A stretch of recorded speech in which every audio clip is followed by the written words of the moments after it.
Hey guys, how are you? Hope you're all well by now. Maybe you've seen a little video I made where I picked the saw up on the way back from vacation. I did verify by the tag once I got it in here and cleaned off where we could read it better that it is a 268.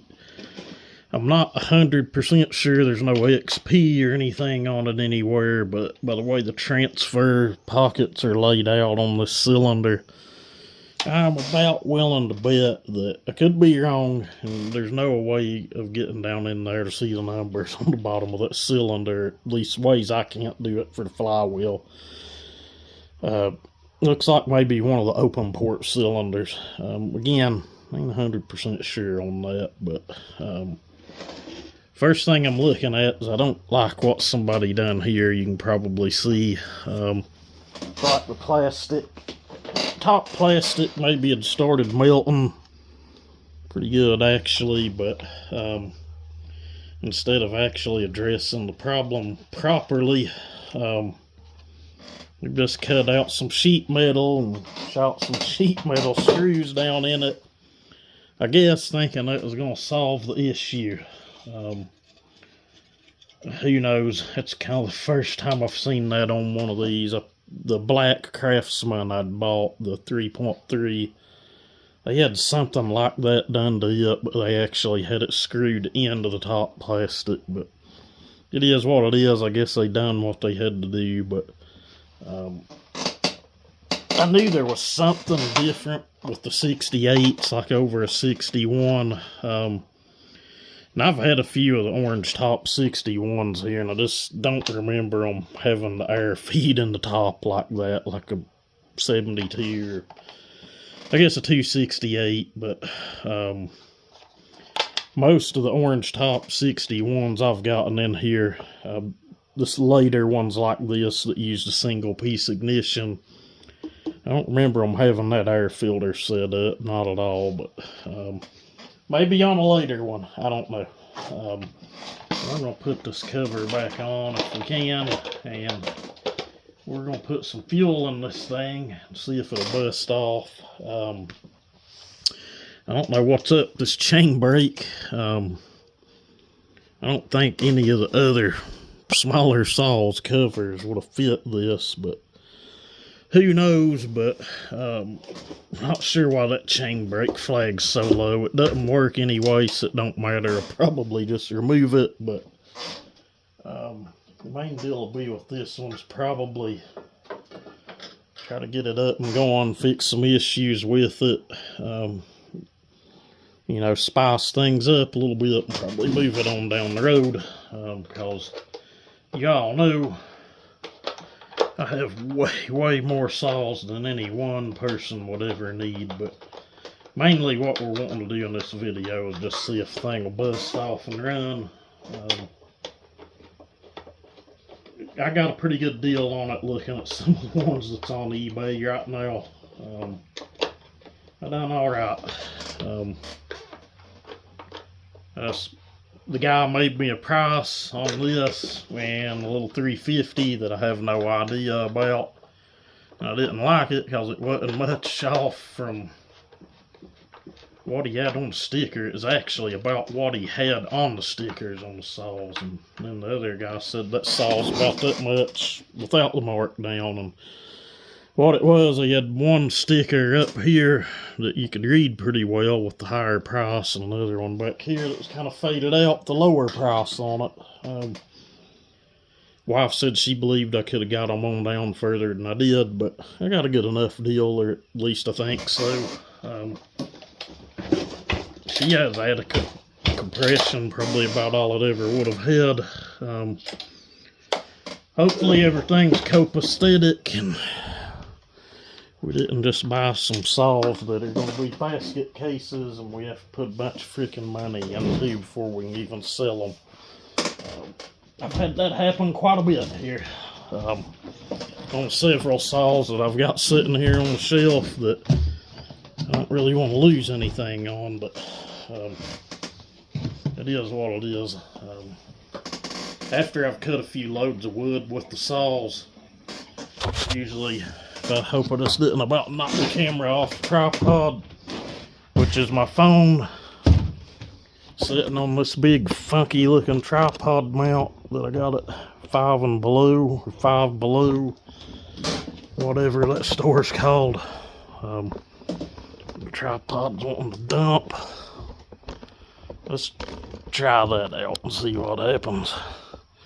Still wanting to kind of dump. But if you've seen what kind of apparatus that I've got on this thing and rigged up, but it did have a 1/4-inch tripod mount on the bottom of it, so hey, I'm going with it, and it's got the phone pretty damn secure. If you've got it just sitting straight up and vertical, it's okay, but sitting off to the side like you guys are, it's pretty damn sketchy looking at it. So if you guys take a ride and fall, you just have to forgive me on that.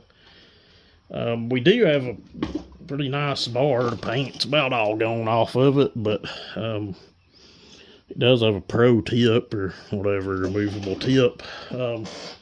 Full comp chain. Ain't looked at it up close to see what it is, but she chisel chain. Could probably make that cut if he's pushing on it, but it is a anti-vibe chain or safety. Seems some people get upset if you call things certain things and want to correct you, but let's say it's got double drags on it. Is there a proper term for that? Who knows? I just call them safety chains. It is what it is. Don't really get carried away with it all like some people do.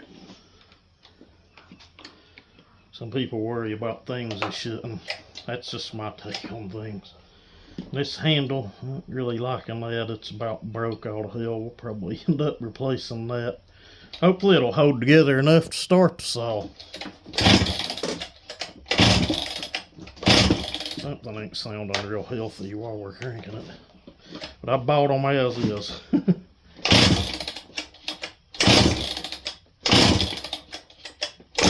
Shit.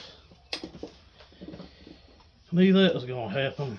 Hopefully it don't go on down in there. I'm going to have to pause you guys, and we're going to have to put a handle on this thing.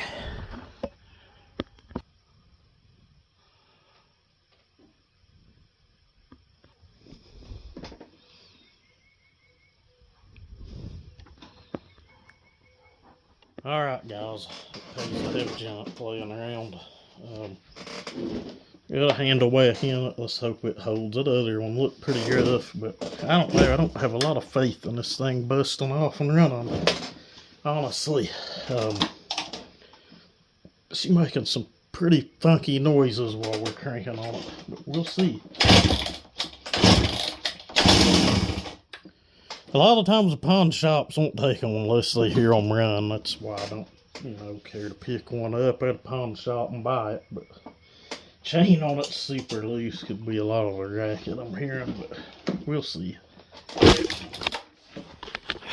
What I said about the camera getting knocked off the tripod, not quite, but close enough.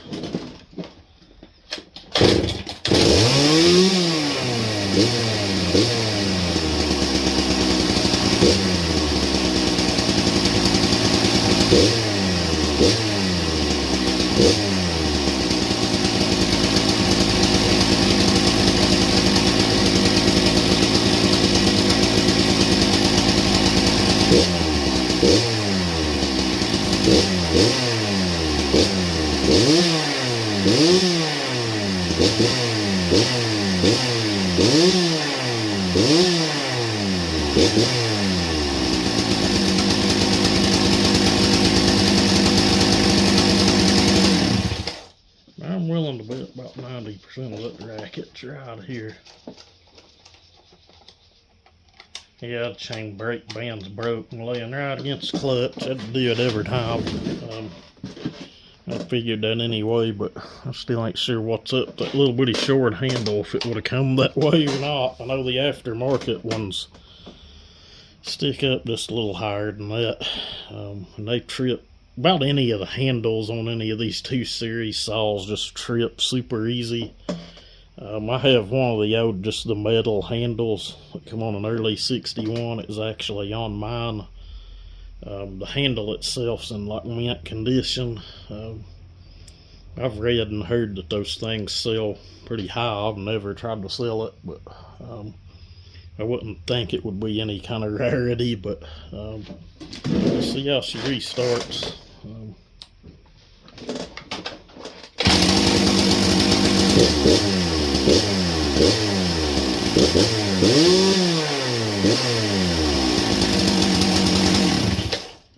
That thing had a good sharp chain on it. It'd cut, but that's probably about as far as we're going to take it in this video, guys. But